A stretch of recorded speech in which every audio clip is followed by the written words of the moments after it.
All right, so today I'm going to demonstrate one of the most popular recipes on my website. These are for gluten-free burger buns. These buns will actually hold up to a nice juicy burger. They're just the right combination of sturdy and soft. They're really not that hard to make. So let's get started. We're gonna run right through it. As with all of my recipes, this recipe is done by weight. And again, that is not to make your life more difficult. That is to make your baking much, much better. It is a game changer for gluten-free baking. And my #1 tip is to bake by weight. You can find a link below for my Amazon list, which has some scales on it that I really like. They're very simple to learn how to use, and they will make your life easier and all of your bakes better. So with that being said, let's get started. I have my ingredients weighed out here, and I will tell the amounts as I go through the recipe and talk about kind of what each thing is and why we're using it. So I'm using my stand mixer today. With gluten-free bread, we always use the paddle attachment. And I'm just gonna start by putting all of my dry ingredients into the bowl. So I have here 400 grams of gluten-free 1-to-1 flour. I am using Better Batter Original today. You can use whichever one you like. My favorites for breads and really across the board are Better Batter Original. I do have a coupon code for that. If you use Chef Alina, all in caps, every time you order off their website, you can get 30% off. My other favorite is Cup for Cup. I love Cup for Cup, which you can find in a lot of supermarkets in the US. I also really like Domata, which you can buy online on Amazon and on their website, and you can find in some stores, some parts of the country. Caputo, if you can have wheat starch. It is certified gluten-free, but it is not okay for people with a wheat allergy because it does contain deglutenized wheat starch. Those are my favorites for breads and yeast doughs. However, that being said, Bob's Red Mill 1-to-1 will work with this recipe. I have tested it. King Arthur Measure for Measure will work with this recipe. Gluten-free Jules. All of the most common 1-to-1 flours. Any 1-to-1 flours is, I design all my recipes to work with 1-to-1s. It's a misconception they can't be used for yeast doughs. The reason it says that on most of the bags is because you cannot use them as a 1-to-1, meaning you cannot take your mom's bread recipe and just put that flour into it like you can with a cookie recipe and have it work. When we're making gluten-free breads, we need to add additional things and we need to change the hydration, meaning the percentage of water compared to flour is different than in regular breads. So for this recipe, I'm using as my additional ingredient konjac. For all breads, to get a really great yeasted gluten-free bread, you need to either be using konjac, which is a powder from a root, or you need to be using psyllium husk or psyllium husk powder. My recipes, I give you amounts for both. I really like konjac, so that's what I'm using today. And it just comes in a powder. You can buy it online. It is also on my Amazon list. So I'm putting in my 8 grams of konjac powder, 9 grams of instant yeast. I am partial to instant yeast, as are most pastry chefs that I know and have worked with, even when I taught culinary school. I'm also going to add in my salt, 11 grams, and my sugar, which is, I believe, 20 grams. And we're gonna mix that all together really well. So you just wanna give a really good mix, get everything kind of combined and stirred together. What I love about instant yeast, besides the fact that you use a little bit less, is that you mix it with your dry ingredients. You do not need to bloom it in your liquid. So I use it for all of my recipes. So now that we have our dry ingredients well mixed together, into that I'm going to add my milk, which is, you can, depending on what time of year it is and how hot your kitchen is, your breads are going to rise at different rates. If it's cooler, they're gonna rise slower. If it's really hot out, they're gonna rise faster. If it's really hot out, you can have your liquids be a little cooler. If it's in the winter, they can be a little warmer. You do not want them to be above 110. I usually keep them at slightly above room temperature or make them like body temperature, so they just barely feel warm when you touch them. So in goes our milk. If you cannot have milk, you can replace that with plant-based milk or even water. To that, I'm going to add so that was 400 grams of milk. I'm going to add my 15 grams of cider vinegar, my 30 grams of oil. I'm using avocado oil. That is one of my favorites for cooking and baking. You could use olive oil if you like. And in goes 90 grams of egg white, which is 3 egg whites. And you can use the ones from a carton if you prefer. All of that goes together. I like to give it a little mix with my paddle before we put it on the mixer to get everything started, and so the flour doesn't go everywhere. And then this is gonna go on our mixer for about 5 minutes until it forms a nice, fluffy dough that's coming together. It is not going to clean the sides of our bowl like a traditional regular gluten-based recipe would. It is a bit of a soft dough and a little bit more challenging to work with in shape, but I'm going to show you some tricks for shaping when we get to that part. So I'm going to pop this on and let this go for 5 minutes. Okay, so our dough has been mixing for 5 minutes. I'm just going to show you what it looks like. It's coming together, but you can see it's still a little bit loose. And you see in the bowl, it is clung up to the sides of the bowl. So I'm just going to take my bench scraper. I love these little things. They're cheap. You can buy 2 packs for like $5 on Amazon. And they're great for cleaning your bowl out because they really can get into you curve them to the shape of the bowl. So I'm just going to get everything off my dough hook and scrape down my bowl, scrape this all into the center. Now, because I'm using konjac today, I can go right into shaping. If you were using psyllium husk, it takes a little bit longer to hydrate, and I prefer whole husk to powder. And so you're going to want to let your dough just sit for about 20 minutes before you shape it if you are using psyllium husk. So that's it, and that's what our dough looks like. So now we're going to go right on to shaping our rolls. Okay, so for shaping our rolls, I like to use a scale. You don't have to. You can just evenly divide this. If you're going to do that, it is easier to dump it out onto your counter. I would spray it with some oil first so you can see kind of the amount of dough you have, and it's easier to do it by eye that way. I like to use a scale, and I'm going to do my rolls at around 4 ounces each for a burger bun size, which is about 112 grams if you're going to be doing it by grams.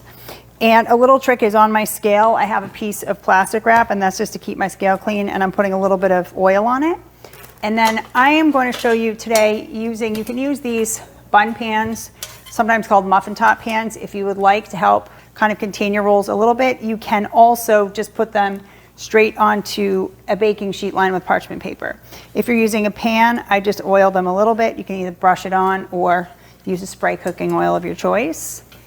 Then the next trick is when you're shaping a dough that's really wet like this, a bowl of water is your best friend. It keeps the dough from sticking to your hands and helps you to get a nice smooth shape, because we don't want to introduce too much more flour in them. That will dry them out and change the texture of the roll.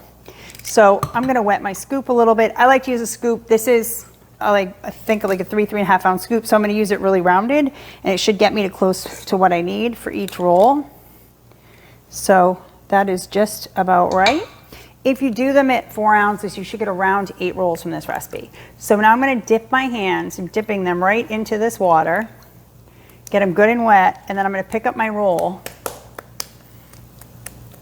and kind of toss it around on my hand to try and get it smooth, round it into a little bit of a ball, and then smooth it out. Trying to get it as smooth as I can with no seams. You can see it's kind of like working with clay, that the water helps to keep it nice and smooth. Okay, this is at 4 ounces, so you can play around with it anywhere 4, 5, 6, depending on how big you want rolls, how big the burgers you're going to make are. Then if I'm putting it into my pan or onto a sheet tray, either way, I'm just going to put it down and flatten it out a little bit. They are going to, as they proof, they're going to spread a little bit and puff out, and then as they bake, they're going to puff up. So that's just about right. So moving on to the next one, just to show you again, you're going to wet your hands really well. I'm going to take another scoop of my dough. These are at about 120, so a little bit more than just between 4 and 5 ounces. And again, I'm just smoothing it, getting it into a bit of a ball. You could use gloves here if you wanted to. Gloves and water, but you need the water or they really will stick to your gloves or your hands. And then right into my pan it goes. And you're just going to continue. We're going to do this with the remainder of our dough. And then we're going to cover them with plastic and set them aside to proof, which, depending on how warm your kitchen is, at a normal room temperature of low 70s, these will take a half hour, 40 minutes. If it's really hot and humid, they may proof faster. If it's really cold in your house, they may proof slower. You can tell when they're proofed, they'll definitely be touching the edge of the pan, and they'll be puffed up a little bit. They are not going to double in size. They're going to increase by maybe a third to 50%. With gluten-free, I have found it's always better to err on the side of slightly underproofed than overproofed. If you overproof, what happens is they'll look nice and puffy when they go in the oven, and they'll even puff up in the beginning of the baking process. They won't get as much oven spring as they should, and they will collapse. They will fall after, but they won't have the right structure. So to get a really nice oven spring and make sure that that they stay that way and don't deflate on you, it's always safer to be a little bit underproofed if you're not sure. But with a little bit of practice, you'll really start to know where you want them. So again, I'm just going to finish up this last one here. We'll cover these with plastic wrap and set them aside to proof, and then I'll show you what they look like when they're ready to go in the oven.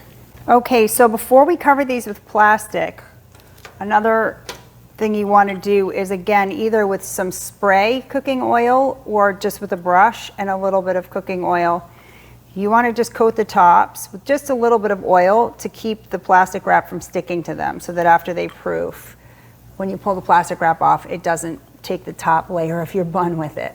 So just a little bit of oil atop all of them. Again, cooking spray, if you have a spray bottle of it, works great for this. And then I'm just going to loosely cover them. You could use a kitchen towel, or you could just use plastic wrap.